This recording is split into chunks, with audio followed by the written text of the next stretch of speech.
Wind advisory in effect from 6 p.m. this evening to 7 a.m. Mountain Standard Time Wednesday. What?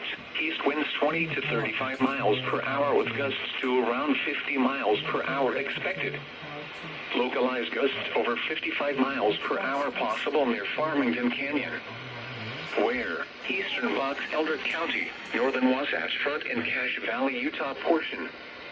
When? From 6 p.m. this evening to 7 a.m. Mountain Standard Time Wednesday. Impacts. Gusty winds could blow around unsecured objects. A few power outages are possible. Additional details. The strongest winds can be expected near canyons, especially Farmington, Weber, and Logan canyons. Winds may not be as strong elsewhere. Use extra caution when driving, especially if operating a high-profile vehicle. Secure outdoor objects. Here is the